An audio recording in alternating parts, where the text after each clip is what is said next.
भविष्यवक्ता के पास उत्तर आया।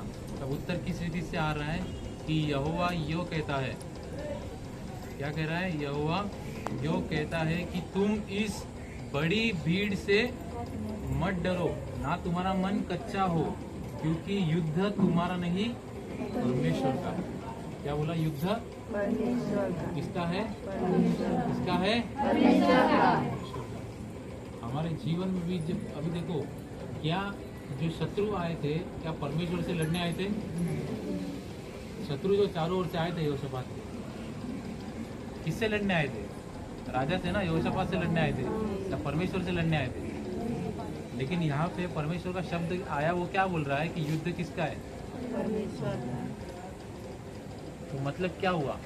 मतलब बीच में कौन खड़ा है? लोग किससे लड़ने को आ रहे हैं?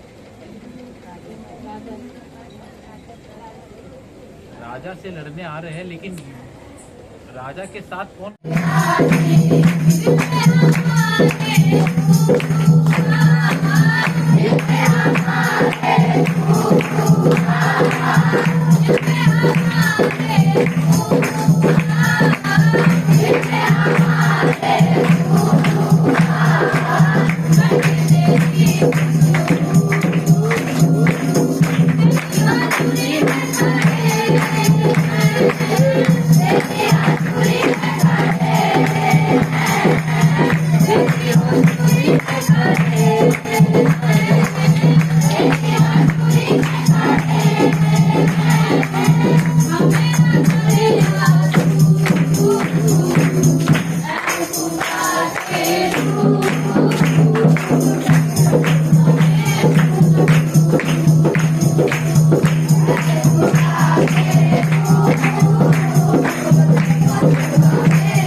लेकिन मैं आज कहाँ पर हूँ?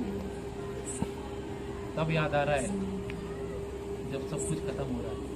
अगर पहले होश संभालते तब ये चीज़ नहीं होती थी, लेकिन एटलीस्ट उसको होश आया, है ना? तब लिखा है कि तब वो आपे में जब आया तब उसको ये चीज़ याद आई कि मेरे पिता के घर में कैसे थे। आगे 18 में लिखा है, वो कहता है कि मैं अब उठकर अपने पिता के पास जाऊंगा और अपने पिता से कहूंगा कि हे पिताजी, मैंने स्वर्ग के विरोध और तेरी दृष्टि में पाप किया है। अब मैं इस योग्य नहीं कि तेरा पुत्र कहलाऊं, मुझे अपना एक मजदूर के समान ही रख ले। क्या बोल रहा है अभी? कहाँ पे? अभी वो क्या सोच रहा है? मुझे काम ही करना है, तो मैं अपने पिता ही के पास चले जाऊँ और उसको बोलूँ कि मुझे अपना पुत्र होने का अधिकार तो मैंने खो दिया है, लेकिन एक मजदूर की ना ही मुझे रख, है ना? लेकिन कुछ भी करेगा तो पिता अपने बेटे को मजदूर जैसा नहीं रखेगा। क्या है बुरी परिस्थिति, आप सोच सकते हो? आगे 20 में इसके अंदर लिखा है, तब वह उठकर अपने पिता के पास चला और अभी दूर ही था कि उसके पिता ने उसे देखकर उस पर तरस खाया और दौड़कर उसे गले लगाया और चूमा। अब देखो, एक चीज हम देख रहे इसमें, पहले लिखा है कि अपनी संपत्ति लेके वो दूर देश में चला गया। कहाँ चला गया? दूर देश में। जगह पे नहीं लिखा है, कहाँ लिखा है? देश में गया। अब वो दूर देश में चला गया है। जब उसके पास पैसा था तब शायद वो पैसा दे के कोई गाड़ी या कुछ लेके गाड़ी से ही गया रहेगा ना, देश में चल के ही जाएगा। कुछ तो औजार रहेगा, कुछ तो रहेगा। लेकिन अब वो पिता के पास आया है, जब उसके पास कुछ नहीं तो वो कितना चल के आया रहेगा, कितना उसने कष्ट उठा रहेगा। जब उसने होश में आया है तब वो अपने पिता के पास आ रहा है, ठीक है?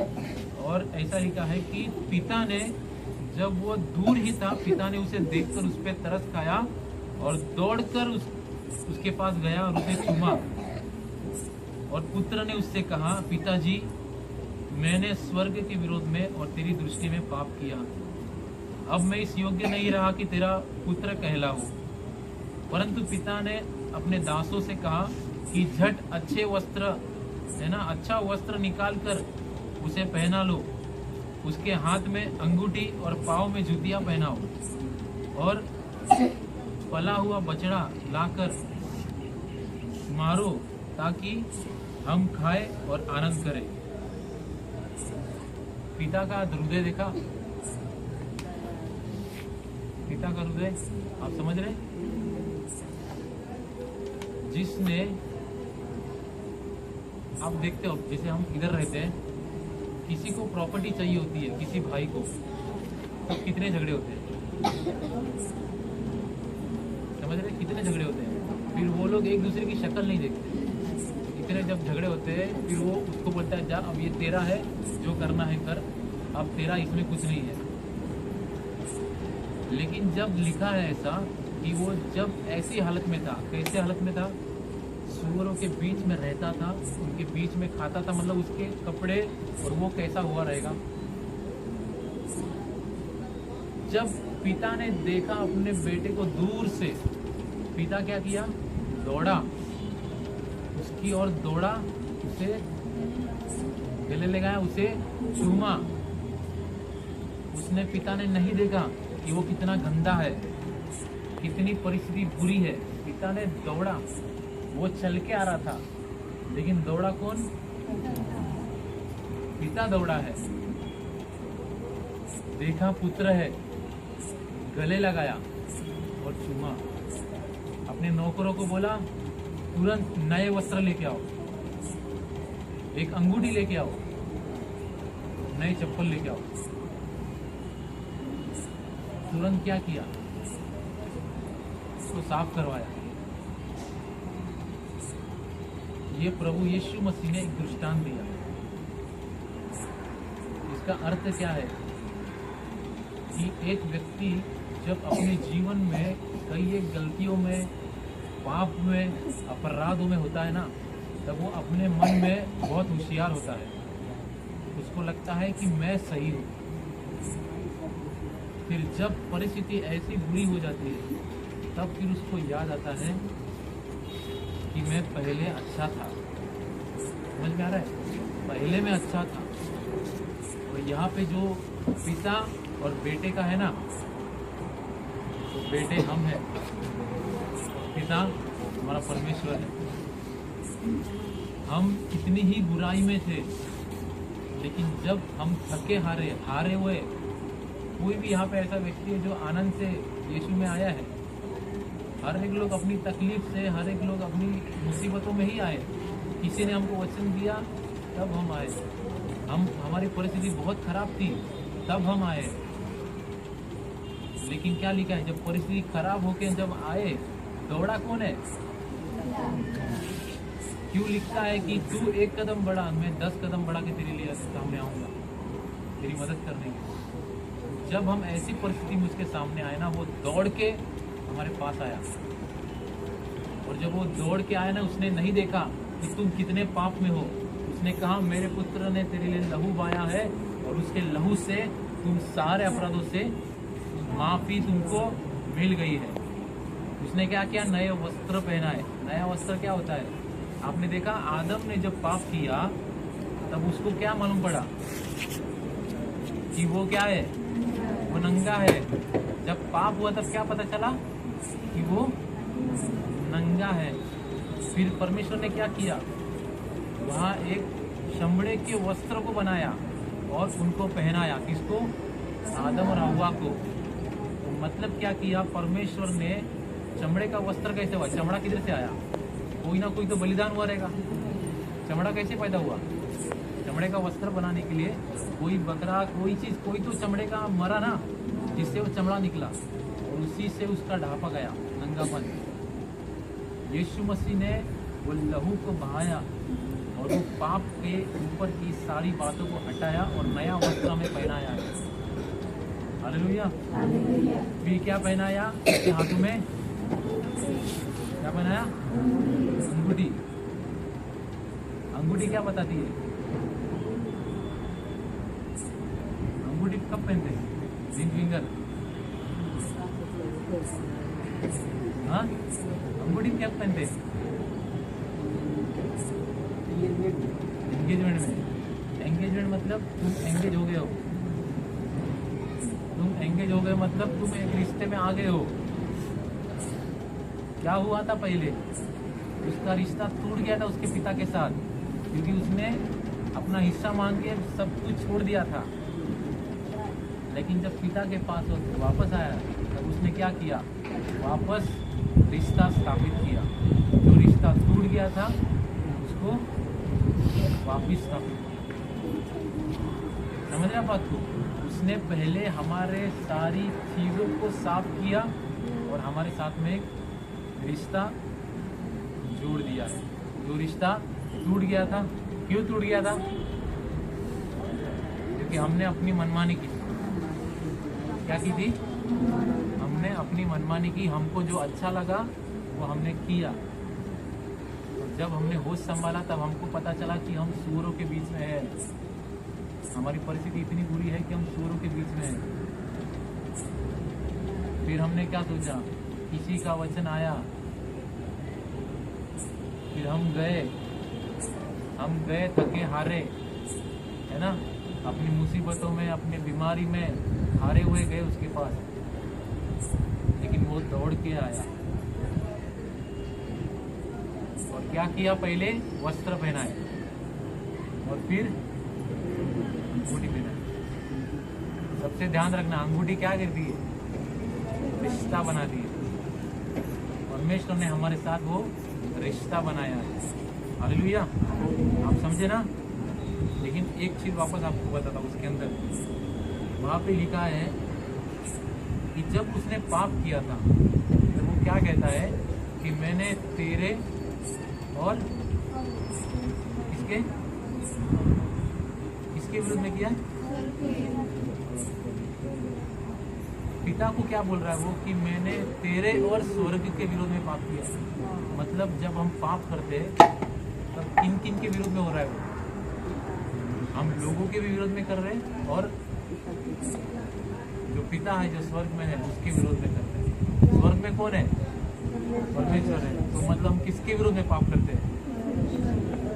तब जब हम पाप कर रहे हैं तब हम इंसान के सामने भी पापी ठहरते हैं और स्वर्ग के परमेश्वर के सामने भी। जब बनाया गया उसने गलती की, अब उसके द्वारा ही सब पैदा हुए ना। पहले मनुष्य के उस पति पत्नी के द्वारा पूरी दुनिया का निर्माण हुआ। अब आप देखो, अगर किसी का, है ना, आप लोग पिता वगैरह, किसी के पिता के अंदर एक टैलेंट होता है कि वो कुछ चित्रकार है या उसके अंदर कुछ टैलेंट है अलग, एक कोई कला है, तब क्या होता है, वो कला किस में आती है? उसके बच्चे में आती है। आती है कि नहीं? अगर उसका पिता, अगर एक बड़ा हाइट है, उसकी ऊंचाई, कद अच्छा है, तब उसका बच्चा गुटका तो नहीं होगा, नाटा नहीं होगा ना, बराबर? क्यों? क्योंकि जैसा पिता के अंदर की बातें है वही उसके बेटे में आती रहती है, बराबर ना? तब क्या हो गया है, जब गुनाह पहले हुआ तब खून के अंदर पाप आया और वही पाप का जीवन फिर हर एक के अंदर फैल गया। तब पाप किधर से शुरू हुआ है? ऊपर से शुरू हुआ है। तो कोई भी ये आज नहीं बोल सकता कि मैं इतना सा कप भर के दूध पीने लगा और 2 साल में भी वो इतना ही दूध पी रहा है, तब क्या होगा? 6 महीने का बच्चा इतना कप दूध पी रहा है, एक गिलास का इतना कप दूध पी रहा है। अब 2 साल में भी वो इतना ही कप दूध पी रहा है, तब उसको बच्चे का क्या होगा? बोलो, उसकी सेहत बढ़ेगी? बढ़ेगी ना? क्यों? वही दूध का। हाँ, तो उसने उतने ही दूध में उसकी सेहत उस समय तो बढ़ गई थी। नहीं बढ़ेगा ना, बढ़ाना पड़ेगा। जिस समय आपने परमेश्वर को जाना उस समय आपने छोटी सी प्रार्थना की थी, जब आपका जीवन बदली हुआ। लेकिन जैसे आप बढ़ोगे, अंधे की वस्तुओं का प्रमाण है, मतलब मैं देख नहीं रहा हूँ कि मैं चंगा हुआ हूँ, लेकिन मैं अंधे की वस्तु को देख रहा हूँ कि मैं चंगा हो गया हूँ। और ये मेरा विश्वास है। मुझे दिख रहा है कि मुझे चलने को नहीं हो रहा है, लेकिन मैं अपने आत्मिक नजरिए से देख रहा हूँ कि मैं चल रहा हूँ। तो ये मेरा विश्वास है। तो हमको भी क्या करना है, उन चीजों की ओर ध्यान नहीं देना है जिसको हम शारीरिक रूप से देखते हैं। उन चीजों की ओर ध्यान दो जो तुम चाहते हो। समझ रहे मेरी बात को? हमको वो नहीं देखना है जो ये संसार हमें दिखाना चाह रहा है, हमको वो देखना शुरू करना है जिसको हम देखना चाह रहे हैं। समझ रहे कुछ? आपको कैसे खुद को देखना है वो देखना शुरू करो। आप ये मत देखते रहो कि मेरी परिस्थिति कितनी बुरी है। आप इस चीज के बारे में बोलते मत रहो कि मैं कितना खराब परिस्थिति में हूँ। आप देखो अपने आप को कि मैं कितना सही हूँ, मेरी परिस्थिति कितनी अच्छी है, और बोलना शुरू करो। अपने मुंह से बोलना शुरू करो। वचन में क्या लिखा है? परमेश्वर ने कैसे बनाई दुनिया? कैसे बनाई दुनिया? कैसे बनाई? किसी ने सुना है? बाइबल पढ़ा है किसी ने? उत्पत्ति के पहले अध्याय में क्या लिखा है? दुनिया कैसे बनी? परमेश्वर ने कहा और हो गया। हर एक जगह क्या किया परमेश्वर ने?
कहाँ जाएगा?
यीशु के चेले थे पतरस, जब उसको पकड़वाया गया था यीशु मसीह को, तब उसने 3 बार कहा कि मैं तुझे नहीं जानता। क्योंकि सिपाही लोगों ने पतरस को पकड़ा और उसको बोला तू भी इसके भी साथ का ही है ना। क्या परिस्थिति थी उस समय पता है? यीशु मसीह को पकड़वाया गया था, अब वो यीशु का साथी था। अब उसको भी जब देखा लोगों ने, तब उसने क्या किया? कपड़े झाड़ दिए। क्या होता है जब कोई लफड़े में कोई फंस जाता है और उसके साथ में जो होता है वो क्या करेगा? अपने को बचने को देखेगा ना कि मैं नहीं फंसू। भले वो उसके साथ कितना समय तक था, लेकिन जब उसको पकड़वाया गया तब लोगों ने देखा अरे तू तो उसके साथ का ही था ना। लेकिन उसने बोला नहीं नहीं, मैं नहीं जानता, मैं नहीं जानता वो कौन है। 3 बार उसने उसका इनकार किया। और जब 3 बार उसने बोला तब क्या किया? उसने गलत अंगीकार किया कि मैं यीशु को नहीं जानता। और वो इतना वो दुख उठाने लगा, इतना वो रोने लगा कि मैंने क्या बोल दिया। फिर जब यीशु मसीह अंत में उसको जब मिलते हैं तब उसको वो 3 बार उससे बुलवाते हैं कि हे पतरस, क्या तू मुझसे प्रेम करता है? तब बोलता है हाँ प्रभु मैं तुझसे प्रेम करता हूँ। फिर वो पूछता है उससे कि हे पतरस क्या तू मुझसे प्रेम करता है? फिर उसने बोला हाँ प्रभु मैं तुझसे प्रेम करता हूँ। फिर तीसरी बार वो पूछता है कि हे पतरस क्या तू मुझसे प्रेम करता है? तो वो निराश होकर बोलता हाँ प्रभु तू जानता है कि मैं तुझसे प्रेम करता हूँ। मतलब क्या हुआ इस जगह पे, जो गलत अंगीकार उस समय उसने किया था, उस गलत शब्दों के अंगीकार को प्रभु यीशु ने क्या किया कि मैं तुझे नहीं जानता से मैं तुझसे प्रेम करता हूँ, इस बात को स्थापित किया। और वैसे ही आप लोगों को, हमको, हर एक को जो यहाँ पे बैठे हैं, हर एक ने कभी ना कभी कुछ ना कुछ गलत अंगीकार किया है खुद के लिए, अपने परिवार के लिए। और वह अरे वाह,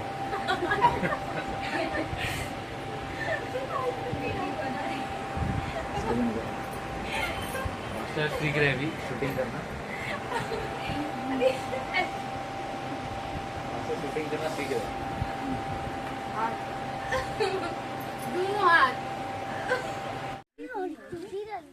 भैया फोन कर दो भैया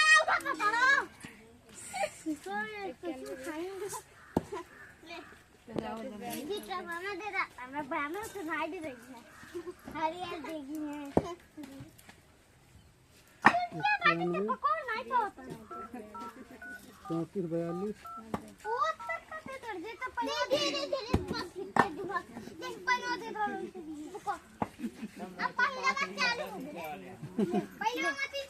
हेलो हाँ चल तुम छोड़ आए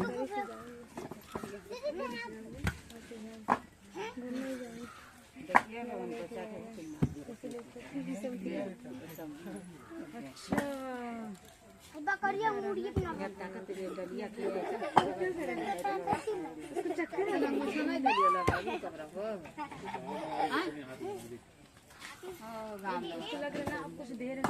तेरा मन, ये युद्ध तेरा नहीं है। युद्ध किसका है? परमेश्वर कहता है परमेश्वर का ये युद्ध है।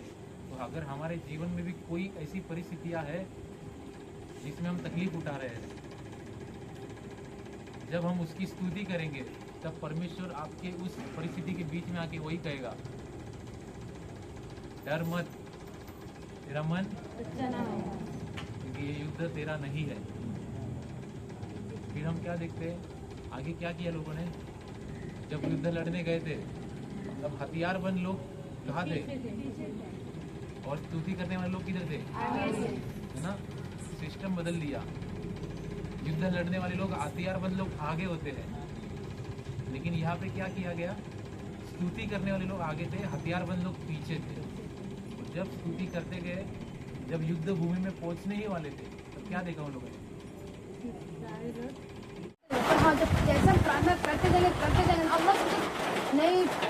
उनमें से छोटे ने पिता से कहा कि संपत्ति में का जो भाग मेरा है वो मुझे दे दे। अब उसके पिता ने क्या किया है? उसने उसको अपनी संपत्ति के अनुसार उसको बांट दिया। अब बहुत दिन के बीतने के बाद छोटा पुत्र सब कुछ इकट्ठा करके दूर देश को चला गया कि वहाँ कुकर्म करके अपने पैसे उड़ा दिए। मतलब अब वो बेटे ने जब अपने पिता से मांगा, क्या मांगा था? संपत्ति का भाग। उसने संपत्ति का भाग उससे मांगा, अपनी मीरास मांगी। मीरास मतलब जो अपना वारिस होने का जो अधिकार होता है, उसमें का उसने उससे मांगा। लेकिन उसने उस अधिकार को जो उससे वारिस का था, उसने क्या किया? वो सब कुछ इकट्ठा करके वो दूर देश को चला गया। वहाँ क्या किया? उसने कुकर्म करके, कुकर्म मतलब सारे गलत कामों को करके अपना सब कुछ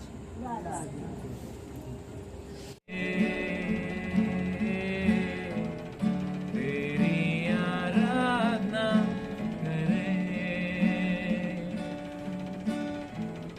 आत्मा और सच्चाई से, तेरी आराधना करें। ऊंचा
से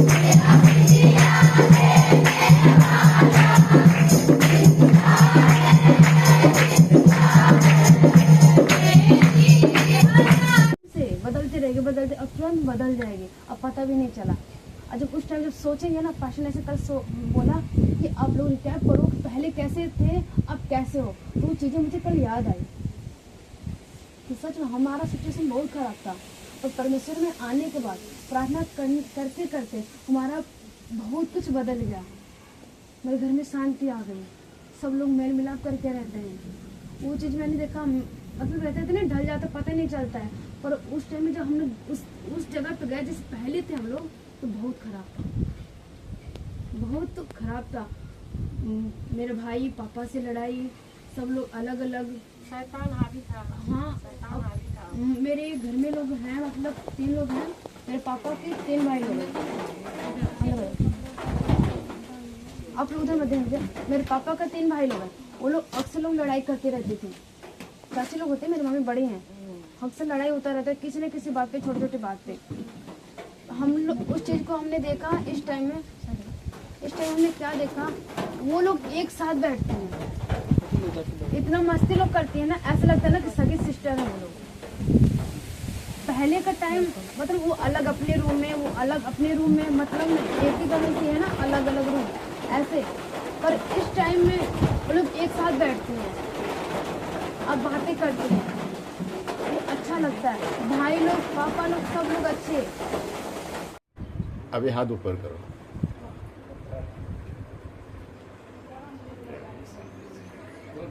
बस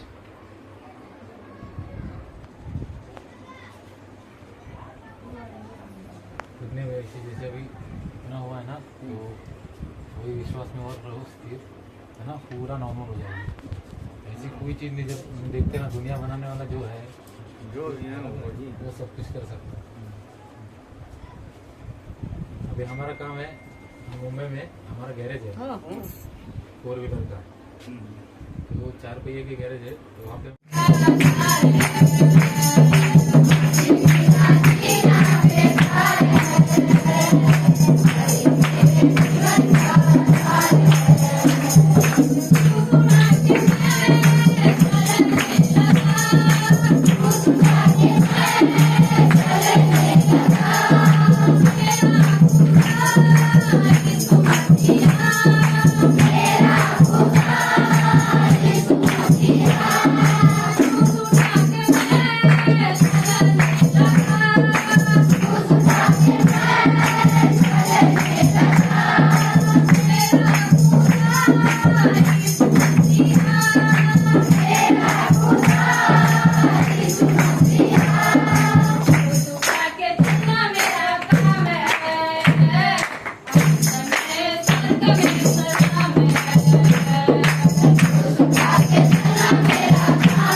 गलतियाँ, भूल, अपराध तुम्हारे विरोध में किया है।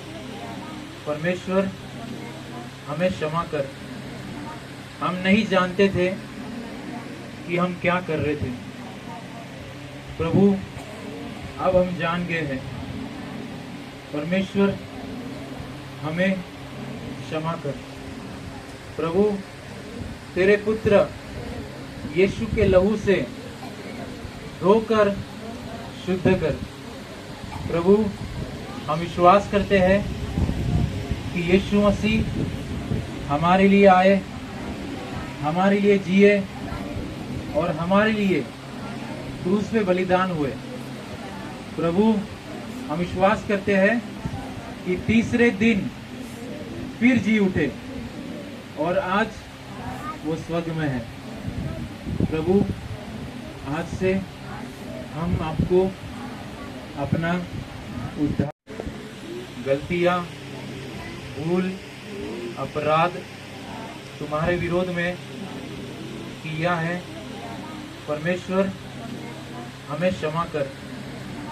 हम नहीं जानते थे कि हम क्या कर रहे थे। प्रभु अब हम जान गए हैं। परमेश्वर हमें क्षमा कर। प्रभु तेरे पुत्र यीशु के लहू से धोकर शुद्ध कर। प्रभु हम विश्वास करते हैं कि यीशु मसीह हमारे लिए आए, हमारे लिए जिए और हमारे लिए क्रूस पे बलिदान हुए। प्रभु हम विश्वास करते हैं कि तीसरे दिन फिर जी उठे और आज वो स्वर्ग में है। प्रभु आज से हम आपको अपना उद्धार